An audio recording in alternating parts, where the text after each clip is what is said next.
Bismillah walhamdulillah wa salatu wa salamu ala rasulillah wa ala alihi wa ashabi wa man tabi'ahum bi isanin ila yawmiddin. Assalamu alaikum wa rahmatullahi wa barakatuh. All right, so we're going to get ready for the month here with a quick refresher.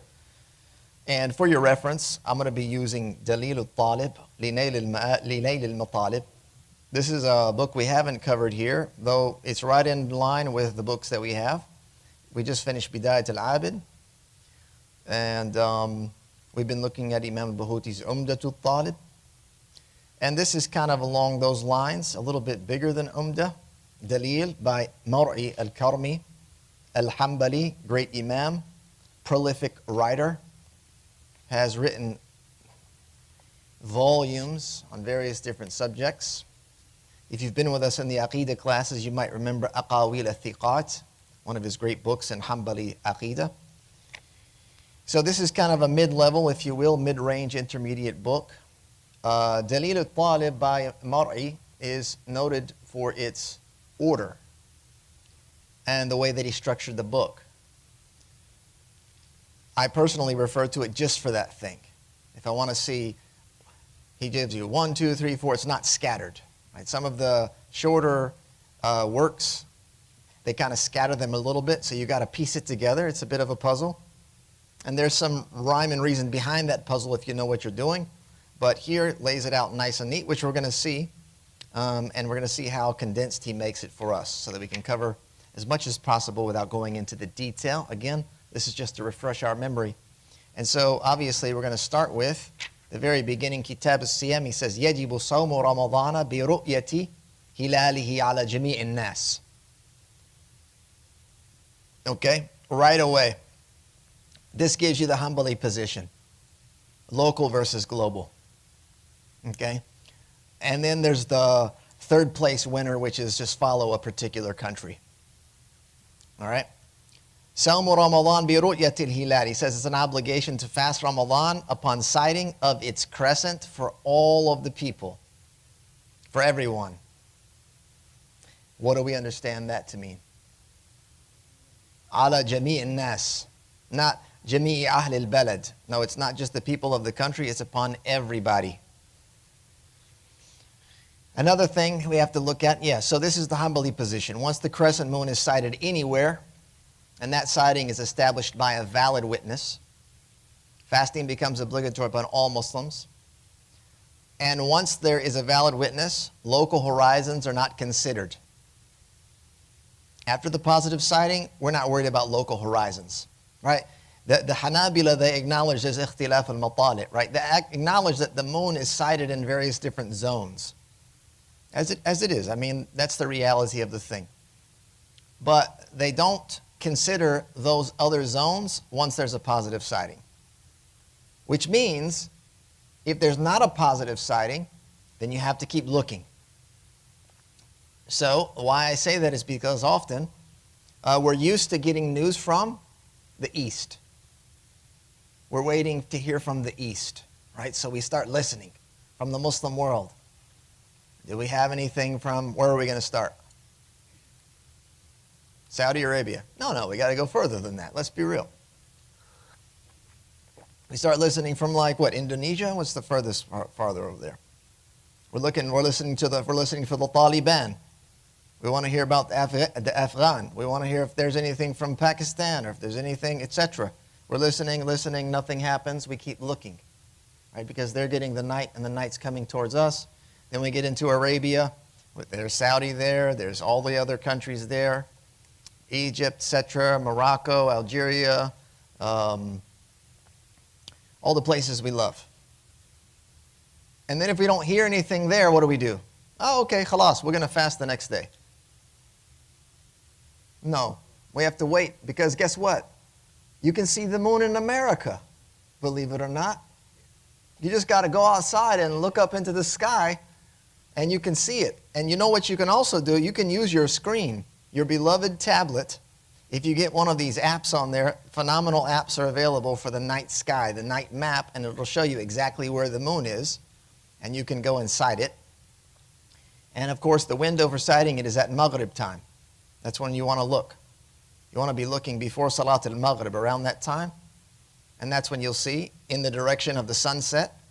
If you follow that, then that's when you would be able to see the crescent, so long as it's not impeded by a cloud or atmospheric conditions. It could be pollution. It could be solid objects, trees, mountains, buildings in the way that could block all of that. And that's another issue we'll touch on. But once that's sighted, so we didn't see it before, if we see it in America, then we make the report. And then guess what? Everybody's obliged to fast with our sighting here in the United States. And you can see the moon, according to the statistics, the moon can be sighted in the United States or in this Western Hemisphere about 40 to 46 or 7% of the time before it's sighted in the Eastern Hemisphere. So that means we could begin the Ramadan before everyone else begins Ramadan. And if we have a positive sighting according to the Hanabila, that sighting would be activated. They'd find out and they say, oh, we got to fast. If they found out the next day and they didn't fast, that the moon was sighted, then they have to start fasting and they end up making up the day. No problem. Okay? This is based on a general command of the Prophet ﷺ, Sumu li ru'yati. He said, fast upon its sighting. Li ru'yatihi. Upon its sighting, meaning the crescent. And this address, according to the Hanabila, they say, it's addressed to the whole of the Ummah.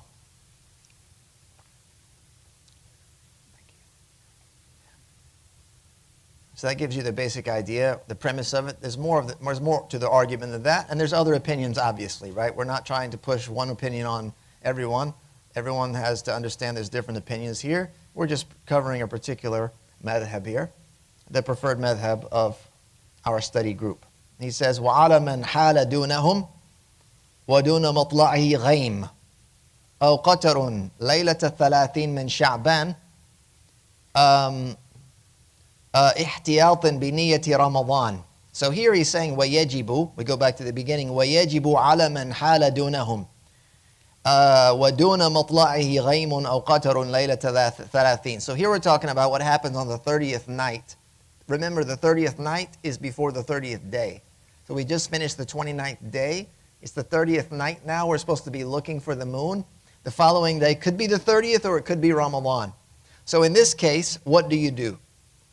According to the Hanabila, what you do is you go out, and if you can't see the moon for some reason that you're being impeded from its possible vision, like we mentioned, he says here, ghaim, that could be clouds, qatar, there could be dust, there could be pollution. Ibn Balban, he says a mountain could be in the way, and by extension, trees, modern day buildings, skyscrapers, skyline of the city. Even maybe we could say light pollution in city areas, because if you go outside of the city, you're not going to find such light pollution, and that's an impediment to the vision. He says here, yajibu ihtiyatan. This is a precautionary ruling, dhanni. Here, ihtiyatan dhanniyan, here, biniyati Ramadan. So you are going to be obligated to fast with the intention of it being Ramadan. وَيُجْزِئُ إِنْ ظَهَرَ مِنْهُ. And it will count if it comes to be that it was Ramadan, right? You might have a corroboration of sorts. You might come to find out, either by another supporting report, or you'll find out by the end of the month, possible. Okay? وَتُصَلَّى التَّرَوِيحُ وَتَثْبُتُ بَقِيَّةُ الْأَحْكَامِ. He says, so you're going to pray Taraweeh, and the remaining rulings of Ramadan are going to apply. All right, so you're going to get a number of things that you're going to do, acting based on that potential moon sighting, even though you didn't actually see it. The potential is there. So one might ask, well, why is this the case? The Prophet ﷺ, he said, فَقْدَرُوا لَهُ, in the hadith. Many of us are familiar with this, فَقْدُرُوا لَهُ.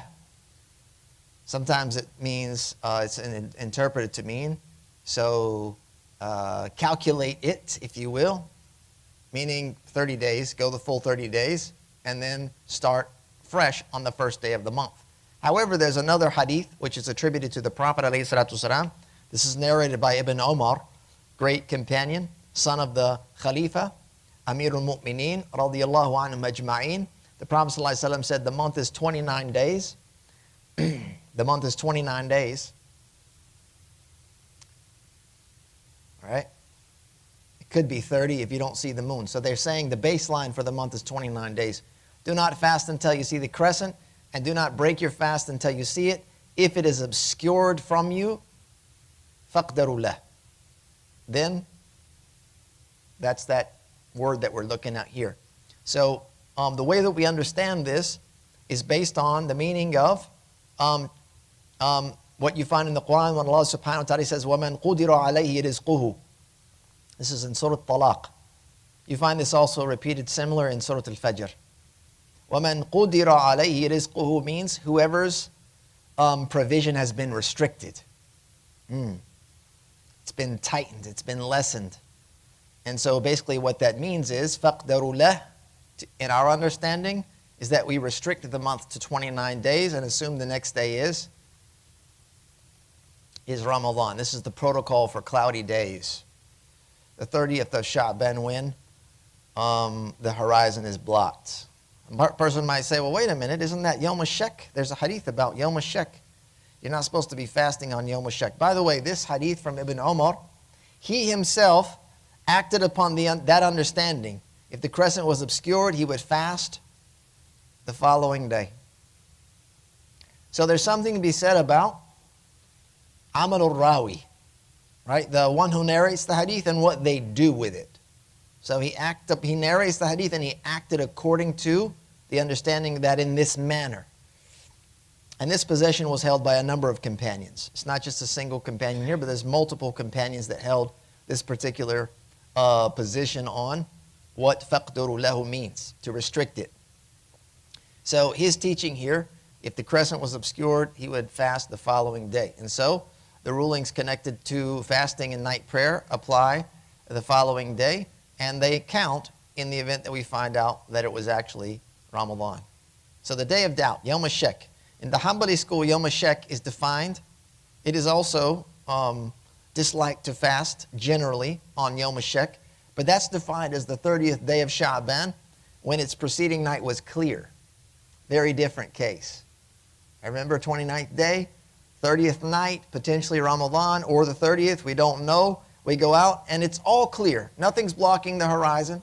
There's no clouds, no dust, no light pollution, nothing in our way. We can see, and what we see is nothing. That's where the doubt comes in.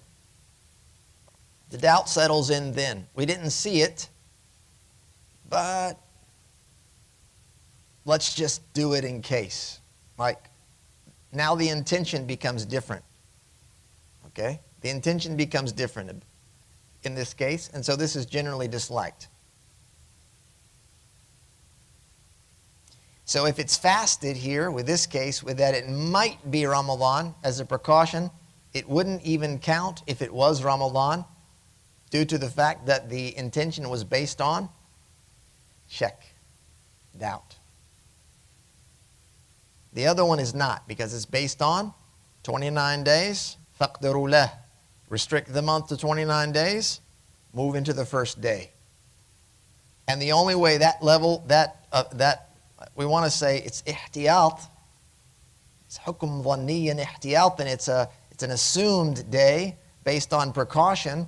The only way that can be removed is by certainty, you finding out later without a doubt. So here in this case, fasting on Yom HaShek would be considered disliked unless, of course, it coincided with a normal fast, like it was a Monday or a Thursday, you normally fasted those days, or any other normal day. Or, of course, it could be an obligation. You could be obliged to fast Yom HaShek if you had to make up a day of Ramadan from the previous year, and you hadn't done so. Now you're obliged to make up that day. So Yom HaShek, if you hadn't made it up until then, it's an obligation for you to do so at that point. All right? Hopefully that's clear.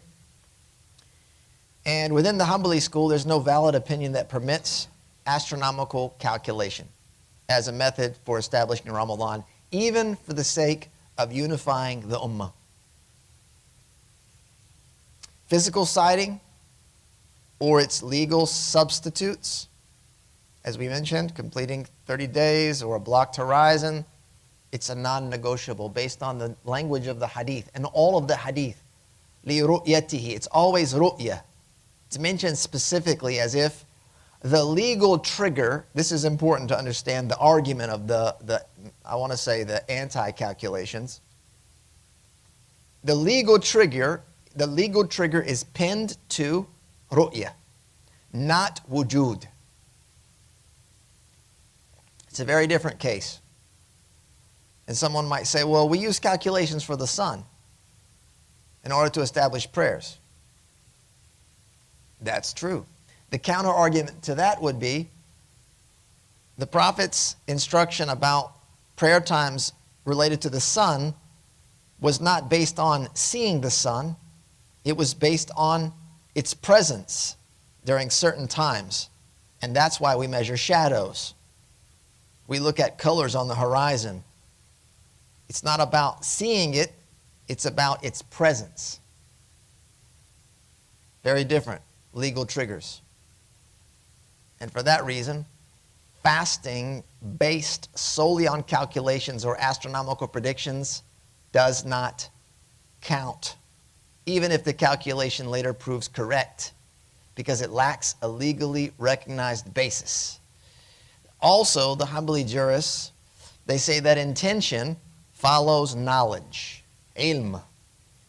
And knowledge in this matter is only established through what the law has authorized. Of course, that's citing or its legal equivalence, not predictive certainty. And from a scientific standpoint, astronomical calculations, they are predictive in nature, probabilistic models. Whereas citing is an empirical observation that establishes certainty. Right? So those charts, those moon sighting charts that we get, those are helpful to kind of get you going, like, all right, we should be ready to see a possible moon sighting. But relying on them is not sufficient because the nature of the charts are predictive. It's based on data that's been collected and the predictability of the sighting and where it could potentially be. So the only thing that would prevent us from stopping fasting would be a rejection of a testimony. Somebody's testimony was rejected. That could happen. We talked about that in detail, about why you might have your testimony rejected. What does it mean? What does adala mean? What does it mean to be a witness, etc.? So those are things that we could consider. Let's move on after that, talking about that hot topic about the ru'ya of the hilal. He says, تثبت رؤية هلاله بخبر مسلم مكلف عدل ولو عبد أو أنثى. He says here that the ru'ya is established, the ru'ya of the crescent is established by one Muslim who's mukallaf. Mukallaf, of course, means they're of legal age and responsibility, of sound mind, and having reached puberty. وعدل. Adlun. You have to be adl. Adl is not just. Dr. Jabril. Adl. It's what? Man yulazimu at-taqwa wal-muru'ah. Chivalry. Yes. That's our vocabulary word coming into play right here. Right? In Ramadan, we have to have adala for this. Walau abdan, even if they were a servant, or untha. A woman can participate. A woman can participate in witnessing the month of Ramadan, the moon. Whereas, of course, he says, وَلَا يُقْبَلُ فِي بَقِيَةِ الشُّهُورِ إِلَّا رَجُلَانِ عَدْلَانِ. The other months require two upright males.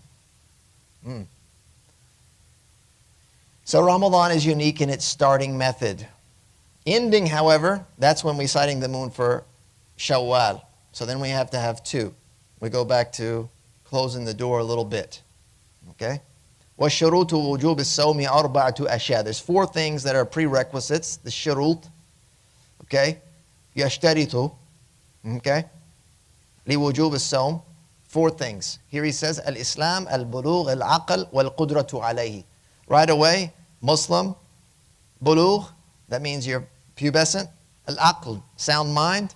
Wal-Qudra, you have to have the ability alayhi, to fast it. فَمَنْ عَجَزَ عَنْهُ لِكِبَرٍ أَوْ مَرَضٍ لَا يُرْجَى زَوَالُهُ. Whoever is unable to, due to old age or a sickness that is not expected to, they're not expected to recover from. It's like a terminal, if you will. Is that what we would say? Terminal? Like you're going to live with it? It's not going to heal? Well, I mean, you might die 10 years from now, but you're going to die. What is it called? There's a sickness that you're not going to heal. You're not going to get the cure. Chronic. Okay, good. Chronic. Oh, maradin, chronikin. That's not ومنعوت يا شيخ. Yeah. It's a different class. Arabic's on the mind. We got an Arabic class after this. Okay? لا يرجى زواله. Okay, so in this case, whoever is old due to old age and they can't fast, or someone who has a chronic illness, أفطر وأطعم عن كل يوم مسكينا مد بر أو نصف ساعة من غيره. So in this case, they can break their fast. They don't have to fast. And then they're going to feed for every day that they break their fast a miskin, someone in need, poor person, mudda burrin, which is, what's a mud? That's a dry weight of volume. A mud is a quarter saw. It's one double-handed scoop of average size. You could get down to like the technical 2-point-something liters or whatever, but in general, that's what it is. Muddu burrin, that's of wheat. Aw nisfa sa'in min ghayri, or 2 of those basically, which is half a sa'a of other staple foods that you would give for like zakat al-fitr, etc. وَشُرُوطُ صِحَّتِهِ سِتَّةٌ. There's 6 conditions of validity for this. Al-Islam وَانْقِطَاءُ دَمِ الْحَيْضِ. This is for the validity of fasting. Again, Islam. وَانْقِطَاءُ دَمِ الْحَيْضِ. That means menstrual bleeding.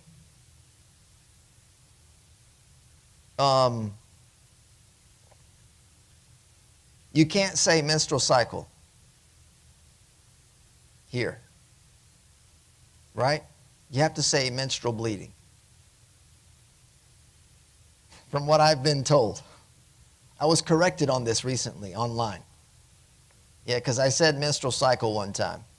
And the sister said, your menstrual cycle is always happening. Fair enough, right? Okay. My bad. I was mansplaining. Right? That's what we do.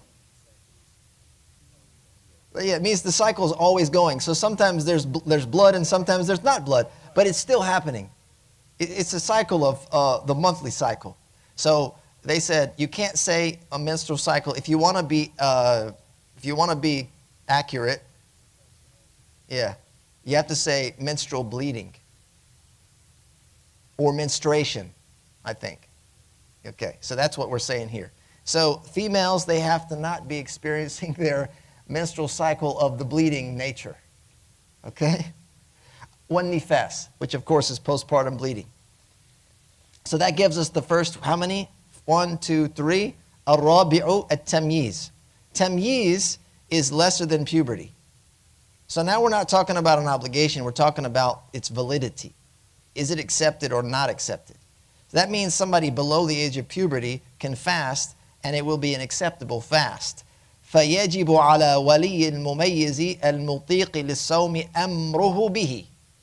And then he says it's an obligation for the wali, which is the guardian in this case, more than likely it's the parents. Al-Mutiqi, Wali al-Mumayyiz al-Mutiq. So this is the Mumayyiz. Tamyiz starts at 7 years old, and then it goes until puberty. So a 7-year-old, if they're capable of fasting, the guardian is obliged to amruhu bihi. يأمره به, in order to command that child to fast. وَضَرْبُهُ عَلَيْهِ لِيَعْتَادَهُ. And then they're going to be punished if they don't fast, in order that they develop a habit. So if you're thinking you've got a child that's 10 or 11 and they can handle, maybe even some are younger. So some of our kids, mashallah, they're strong, they're capable, they can manage, especially in the winter time when the days are short.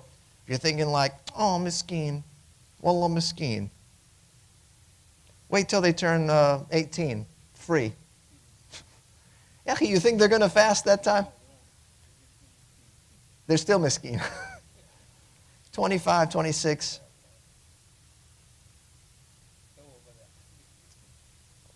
You have to develop habits, right? This is an important practice. This is prophetic in nature. It stems from prayer. The Prophet ﷺ commanded that directly, right? That you command them at what age? 7, mumayyiz, and then you spank them at 10, and then they're sinful when they reach puberty, right? Then it's a real problem at that point. But the idea here is to develop a habit within the child, and if you do it early enough, if you catch them early enough, they'll grow up and they'll never remember not fasting. They'll get to an age, like, do you remember much about 7 or 8, 9?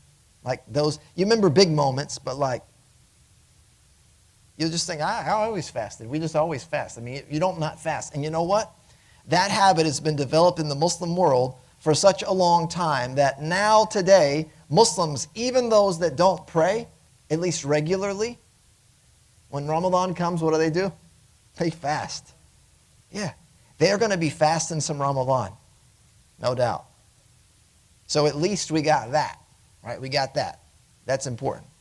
And that parental guidance and that balanced approach, you're not going to like kill them for not fasting, but you are going to set some accountability for it. The next, number 5, al-khamisu al-aql, which is of sound mind. And this has to do with being present of mind and capable of formulating an intention. Okay, and this also deals with other topics about if you were to go into a, what do you call, he says, oh, ughmiya alayhi, al-mughma alayhi. What do you call that? Unconsciousness?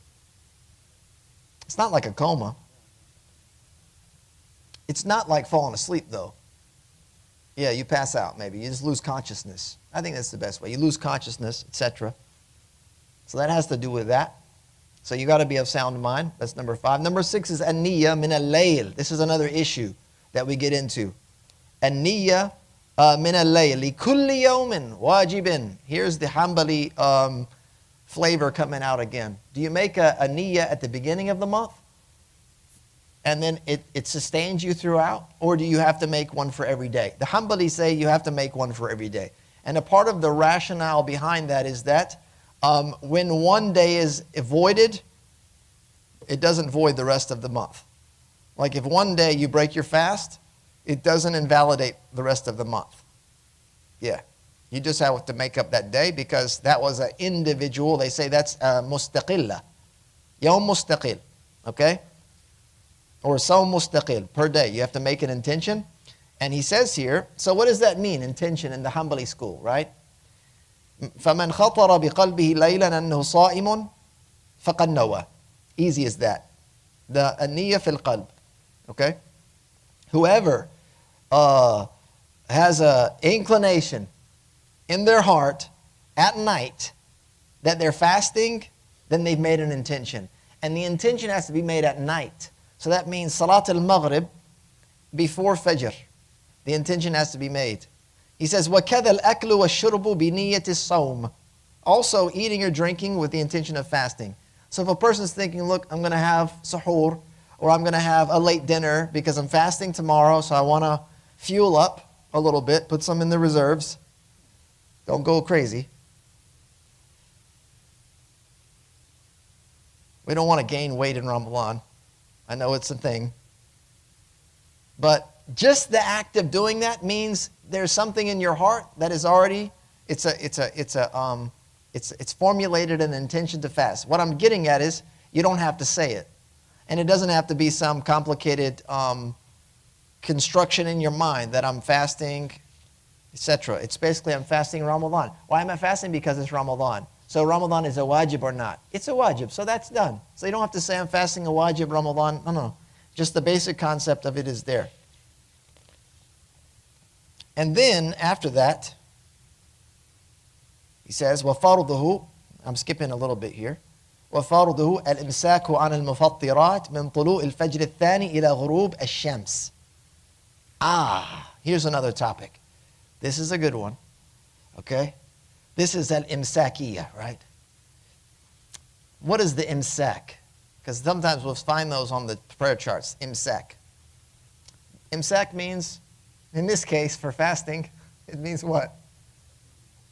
To stop eating, right? Imsak, that's a good imsak. We don't want the bad one, you know? It means where you're stopped up.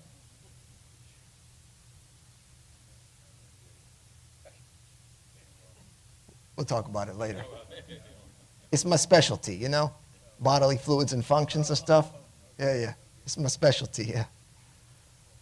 I don't want to derail everybody. Imsak, it's where you stop, where you get stopped up, where you stop eating. Okay? All right, doctor. We got to get technical. So here is min al-fajr al-thani, the second. This is what they call the second fajr, because there's al-fajr al-kadhib, right? And this is the false dawn, and there's al-fajr al-sadiq, which is the true dawn, and this lasts until ghurub al-shams. So the imsak is typically what is like a buffer. It's to have a buffer of time between suhoor and fajr al-thani, the actual coming of dawn.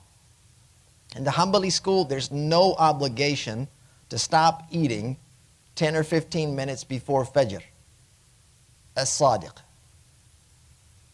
So that means you could eat and drink until the actual entrance of true dawn. In fact, the Imam Mar'i Al-Karmi, he says, وَسُنَّتُهُ سِتَّةٌ. He mentions 6 recommendations. تَعْجِيلُ الْفِطْر, which is to hasten to make iftar. وَالتَّأْخِيرُ السُّحُورِ, which is to delay the suhoor. So to delay that means you can continue to eat or drink so long as you do not fear the entrance of Fajr. And this is established by the narration of Zayd ibn Thabit. It's reported in Sahih Bukhari and Muslim, in which he said that they ate suhoor with the Prophet ﷺ and then stood for prayer with only the time it takes to recite about 50 verses between them. So the hadith here is being, the shahid here, what's being, the focus of the hadith is they delayed it. They delayed the suhoor such that when they stopped and when they prayed, it was enough to recite 50 verses. If a person fears that continuing to eat may cause them to go past the time of Fajr, then allowing a short buffer is the best practice as a precautionary measure. And I personally always take a buffer.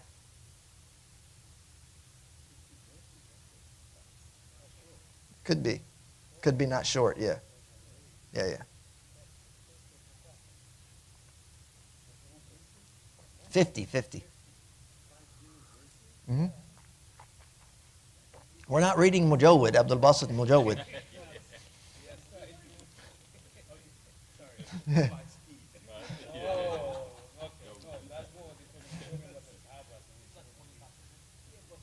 Could be, yeah. Oh, no, not 5 minutes. No, it's not 5 minutes.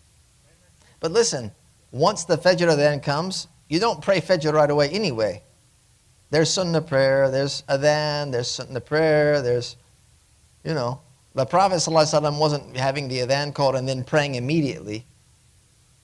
Right? There was call the Adhan. Sometimes the Adhan's called earlier, we're going to get to.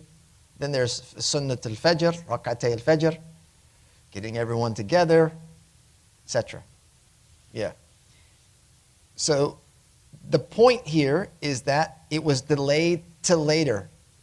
Not like an hour before or earlier than that. It was pushed up to very close to that time. And then the essence of the matter, at the very core of it, is the understanding of what Allah means in the Quran when He says, حتى يتبين لكم الخيط الأبيض من الخيط الأسود من الفجر. Right, and that is until what becomes apparent from you from the white thread and the black thread of dawn. And that is al-fajr as-sadiq, right? Al-fajr as-sadiq is where there's a white, like the light is across the horizon, all the way across the horizon. Because al-fajr al-kadhib is what shoots up first, just from where the sun is going to rise. There is a light that comes from that direction, but it doesn't reach across the horizon. So that means that the time for the adhan is al-fajr as-sadiq. This brings us to another question, another issue. And this is very, very crucial. This could blow your fast. And I've seen this happen, unfortunately. This is wild to watch this happen. I watched this in front of me more than one time. It gives you like palpitations when you watch somebody do this. The question is, eating while hearing the adhan. Eating while hearing the adhan. Just in the Hanbali school, the fast, as I said, legally begins with the entrance of true dawn. Al-Fajr as-Sadiq.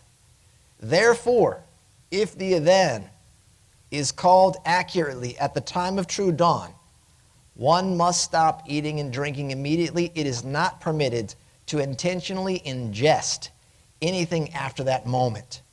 If you have something in your mouth, you cannot ingest it. The Prophet ﷺ said, spit it out. It has to be, you have to spit it out. You can't swallow it, because once that time, you're certain. This is about certainty, by the way. لأن الأصل بقاء الليل. Right, we understand that the base ruling is that the night is the night until proven day. And the same thing goes for the day. However, when you're certain that this is the time, and you've got something in your mouth, and you go, and you swallow it, what'd you just do? Intentionally ate after the time is entered. Even if you're like, what am I going to do, spit it out and waste it? Haram alayk.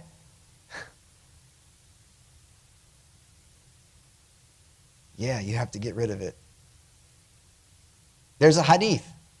It's reported that the Prophet ﷺ said, if the vessel is in one's hand, when the call is heard, he may finish it.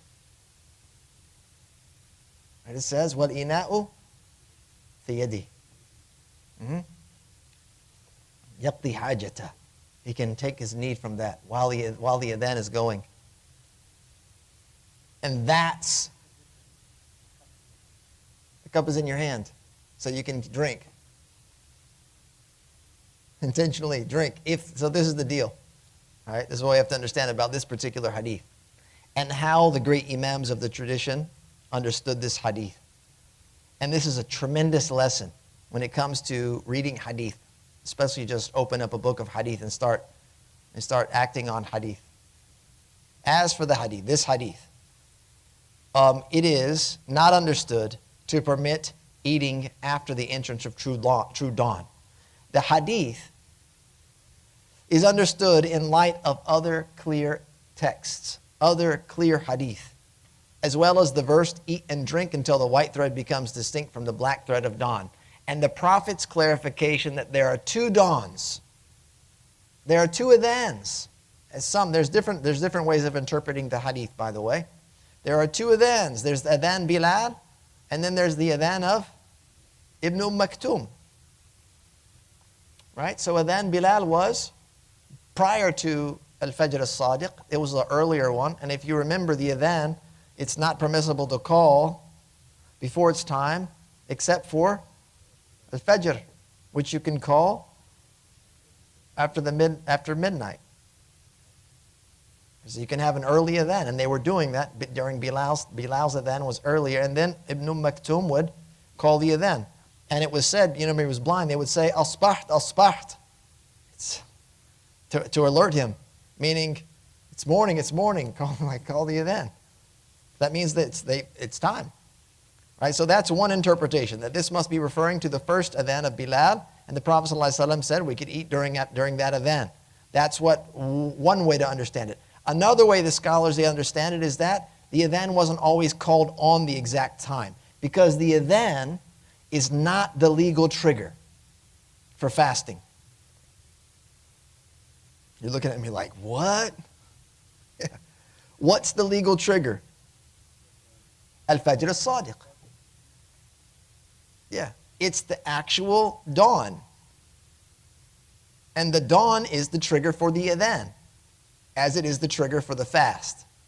Okay? So if the adhan is early, and people know that this is early, they know this is called early, then you can eat and drink, even if you're hearing the adhan. But once you're certain that dawn has broke, I don't know, you have to stop. So that's important, right? So if you know, my point to that is this. If you know that in your community, they call the adhan on time, right? And like we mentioned, we have these calculations for the time. This is based on the sun, so it's not like the moon. It doesn't require the ru'ya now, even though that's the asl, is to see that light, okay? And there's ways in which this is calculated. If you look at astronomy, they talk about a variety of different horizons. Forget al-kadhib was sadiq right now. If you go into today's astronomy, you'll find that they have the astronomical dawn, right? And this is like early, too early for Fajr al-Sadiq. Then they have the nautical dawn. And then there's the civil dawn. Now that's actually when it's quite bright out. The nautical dawn may be just a little too bright. So in between that astronomical and nautical dawn is where you're going to find al-Fajr al-Sadiq, right? So we're able to understand how that works, and the time charts. And there are different methods by which those calculations are used. When you look at, there's different degrees. There's like an 18, there's like a 15, there's like a 16, etc. There's different degrees that use different calculations. And it also depends where you are in the world in terms of your latitude and what the correct degree is for you to utilize in order to get as accurate as possible with those numbers. However, if you know that the adhan is called regularly, on time, when you hear the adhan, you can't be eating and drinking. And if you did, qada. All right? I don't want to like beat a dead horse with that. It's just like I said, you get palpitations. I need an inhaler after I see that happen. All right, here we go. Where are we at? Bismillah. And sunnat as-sawm here, we already got ta'khir as-suhoor wa ziyadatu. Here's the good stuff. Not that was bad stuff. This is good stuff. Wa ziyadatu fi a'mal al-khair. Recommended to do more good deeds in Ramadan. So it's not just about fasting and that being all you do. I just didn't eat or drink. That you fulfilled your wajib. But now we want a sunnah, and that is to increase in good deeds.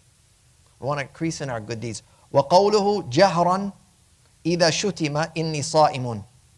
And to say aloud, if you're accosted, or if you're cursed, or whatever, I'm fasting.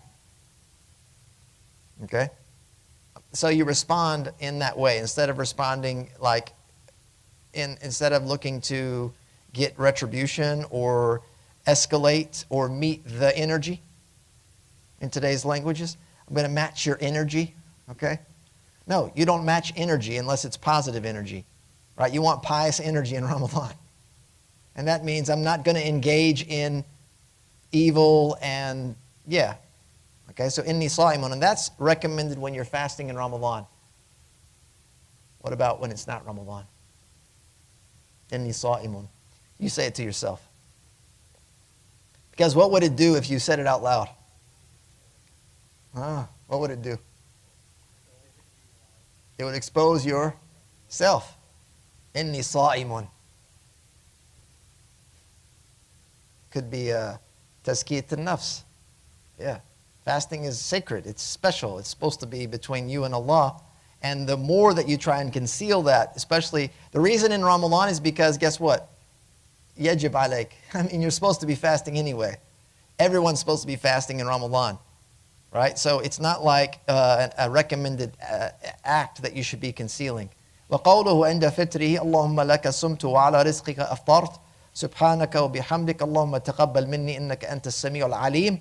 This is a supplication that you can say when you break your fast. وفطره على رطب فإن أدم فتمر فإن أدم فماء. And then of course to have iftar with a rutab. These are a type of dates. And then if you don't have them, there's the tamr, which is the dry dates. And then if you don't have that, with water. All right, so that gives us the conditions of fasting, introducing us to some very important prerequisite obligations, recommendations.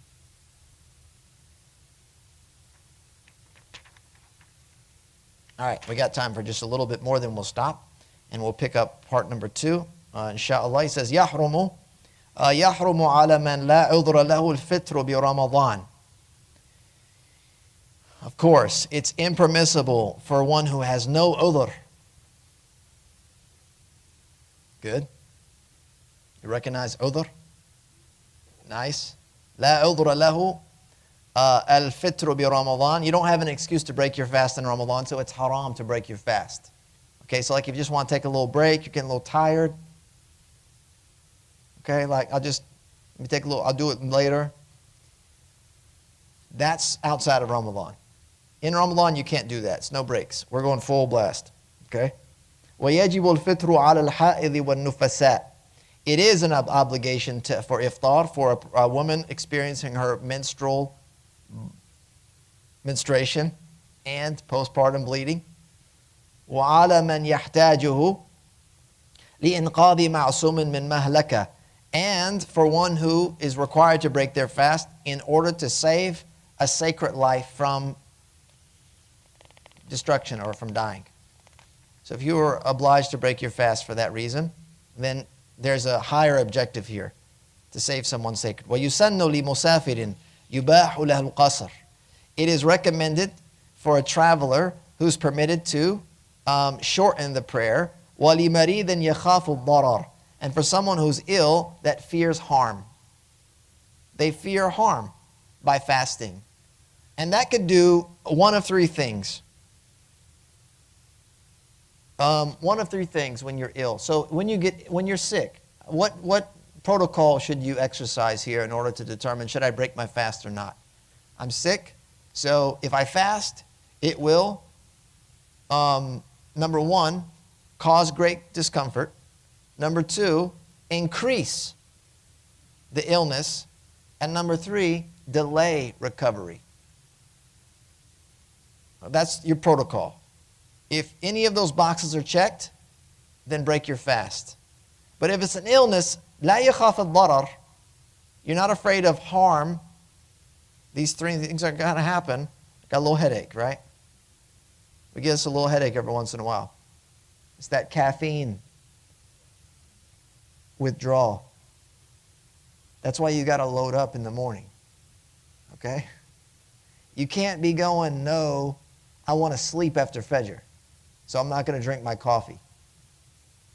All right? That's just crazy. Right?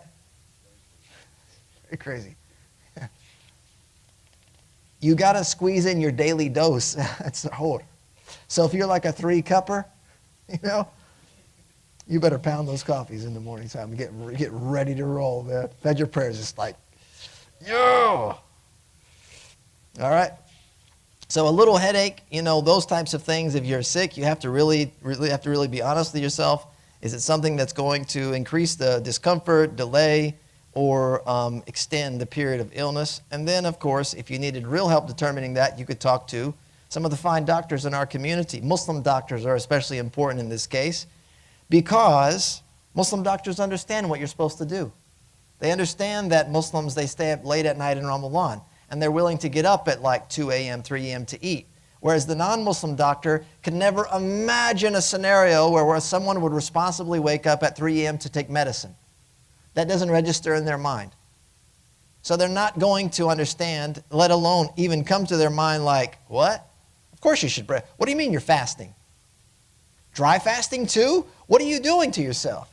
That's why when you're getting medical treatment, especially around religious issues, the Muslim doctor is important. And when I say Muslim doctor, you need to understand what I mean by that. The Muslim doctor who has some level of religiosity, okay? It's a wild world out there, even in the medical profession. You have to watch out, all right? So that gives us some understandings about when we can break our fast, what's impermissible and what's recommended. وَيُبَاحُ لِحَاضِرٍ سَافَرَ فِي أَثْنَاءِ النَّهَارِ. And if memory serves correct, this is min mufradat al-madhab. Might be. That it's permissible, not recommended here.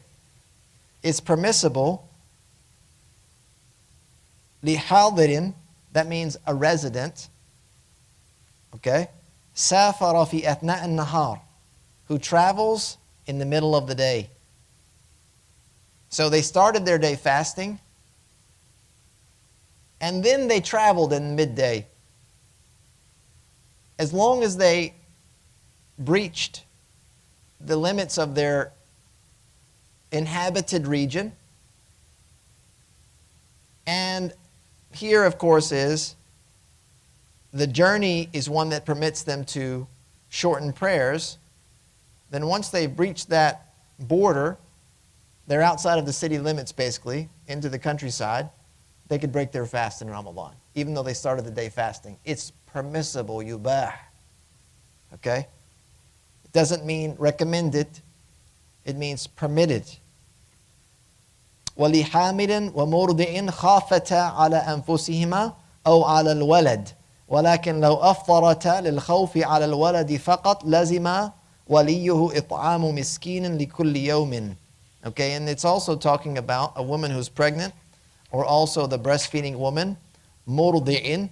The murdi' is like the halima, okay?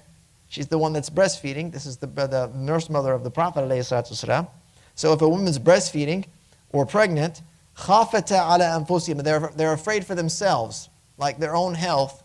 If they're afraid for their health, they can break their fast. It's permissible. Aw ala al-walad, or they're afraid for the child.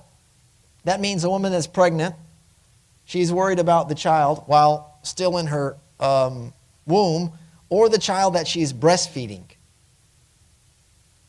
Why would she be afraid for the child if she's breastfeeding the child? She's afraid that the milk supply is going to diminish or dry up.